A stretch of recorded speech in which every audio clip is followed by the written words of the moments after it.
जय हिंद एवरीवन। आज के इस वीडियो में हम लोग देखेंगे जो रेलवे रिफॉर्म को लेके वीडियो चल रहे हैं और प्रोटेस्ट चल रहा है उसके विषय में। क्योंकि देखो, ये अगर तुम तैयारी कर रहे हो रेलवे की तो भी तुम्हारे लिए इम्पोर्टेंट है, अगर नहीं कर रहे हो तो भी इम्पोर्टेंट है। उसका रीज़न ये है कि देखो, आज जैसे एसएससी का पहले क्या सीन था कि कैलेंडर नहीं आता था और 5-5 साल तक अगर 17 या 18 के करीब कोई तैयारी कर रहा था तो तुम उनसे पूछ लेना कि एसएससी का हाल क्या था। पंचवर्षीय योजना बोला जाता था एसएससी को। बट प्रेजेंट टाइम एसएससी का क्या हाल है कि एकदम से कैलेंडर आ जाता है, कौन सा एग्जाम कब होना है, और मोस्टली एग्जाम अपने टाइम पर ही होते हैं।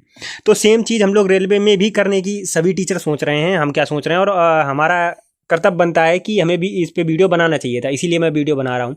तुम अगर ये वीडियो देख रहे हो और अगर तुम तैयारी कर रहे हो रेलवे की या नहीं कर रहे हो, दोनों कंडीशंस में तुम्हें इस वीडियो को शेयर करना है। और दूसरा, जो ये मुद्दा है, और जब भी ट्विटर अभियान चले तो तुम्हें ट्वीट भी करना है।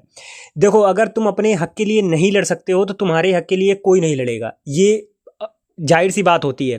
दूसरी बात, अगर तुम स्टूडेंट होके ही दूसरे स्टूडेंट के साथ नहीं खड़े होगे तो कल को तुम्हारे लिए आपत्ति आएगी, तब भी कोई खड़ा नहीं होगा। ये चीज़ मान के चलो।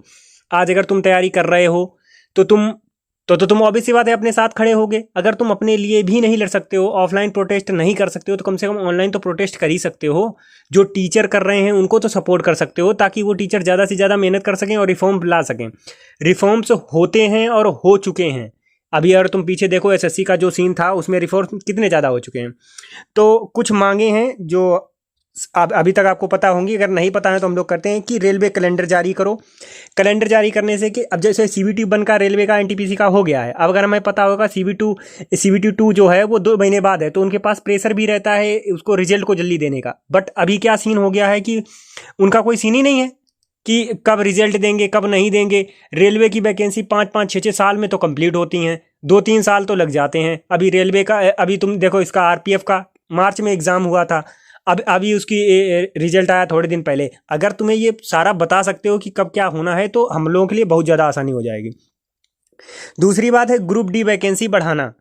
और ये इम्पोर्टेंट क्यों है? क्योंकि ग्रुप डी की जो अभी एक आरटीआई आया था उसके अकॉर्डिंग 1,30,000 वैकेंसी खाली थी, और तुमने वैकेंसी कितनी दी है? 33,000। ये कौन सा सीन होता है? अगर खाली है पद तो उनको भरो ना। इनका क्या सीन है, ये करना चाह रहे हैं प्राइवेट रेलवे को, इस वजह से ये लोग ऐसा कर रहे हैं। लेकिन अगर हम लोग प्रेशर डालोगे तो बिल्कुल आएंगी, जितनी भी वैकेंसी खाली है उतनी रेलवे में दी जाए, ग्रुप डी में। और भाई, अगर तुम जैसे मान लो किसी दूसरे एग्जाम की तैयारी कर रहे हो और तुम्हें लगता है कि ग्रुप डी बहुत छोटी नौकरी है, भाई छोटी नौकरी नहीं है। क्यों नहीं है? क्योंकि एक तो इसका पेपर का लेवल अच्छा आता है, दूसरी बात है कि बेरोजगारी इस टाइम बहुत ज़्यादा है। तो अगर 1,30,000 के करीब पद आएंगे तो बहुत अच्छे बच्चे उसमें चले जाएंगे, समझ रहे हो? तो तुम्हारे लिए भी कंपटीशन कम हो जाएगा। ऐसे भी सोचो, अगर तुम सेल्फ सेंट्रिक हो, तुम अपने को हमेशा आगे रखते हो, तो तुम ऐसे भी सोच सकते हो कि अगर वहाँ पे किसी की नौकरी लग जाएगी तो वो पद हमारे लिए खाली हो जाएंगे, तब भी तुम्हें ट्वीट करना है, ठीक है? और वेटिंग लिस्ट नहीं जारी करता है रेलवे। रेलवे ने क्या सीन कर दिया है कि पहले रेलवे वेटिंग लिस्ट जारी करता था, बट अब रेलवे ने क्या कर दिया कि वेटिंग लिस्ट नहीं जारी कर रहे, तो वैकेंसी खाली चली जाती हैं। जैसे मान लो ग्रुप डी में 33,000 वैकेंसी हैं, तुमने 32,000 लड़के पास हुए, 1,000 वैकेंसी खाली चली गई। और कई बार ऐसा होता है कि ज़्यादा भी खाली चली जाती हैं, तो तुम्हें वेटिंग लिस्ट भी देनी है, जो कि एसएससी ने बोला है इस बार से एसएससी वेटिंग लिस्ट देगी। और अभी तुमने देखा, अभिनव सर ने जब प्रोटेस्ट किया था तो भाई उन टीचर के लिए बहुत ज़्यादा सम्मान है। अभी राकेश सर देखो बहुत ज़्यादा मेहनत कर रहे हैं, आदित्य रंजन सर हमेशा ही लगे रहते हैं। उसके अलावा अभिनव सर तो उन्होंने एक डेडिकेटेड चैनल ही बना दिया है वॉइस ऑफ यूथ के नाम से।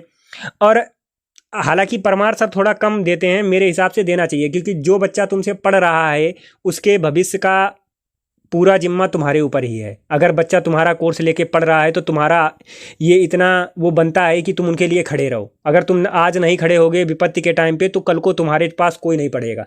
और ये भी मैं कहना चाहता हूँ कि अगर जो तुम्हें लगता है कि इस टाइम तुम्हारे साथ नहीं खड़ा है, तुम्हें उससे पढ़ना नहीं है।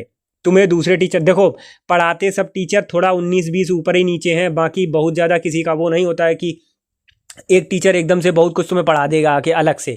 सेम कंटेंट होता है, सेम पीवाईक्यू बेस्ड हर आदमी पढ़ाता है। थोड़ा बहुत ऊपर नीचे मेथड होते हैं, मेथड भी सब लोगों के सेम होते हैं। क्योंकि देखो, ऑनलाइन वीडियो पड़ी है, कौन वीडियो टीचर देख रहा है कौन छात्र देख रहा है ये किसी को पता नहीं होता, ठीक है? फिर उसके बाद है उपयुक्त परीक्षा केंद्र सुविधाएं।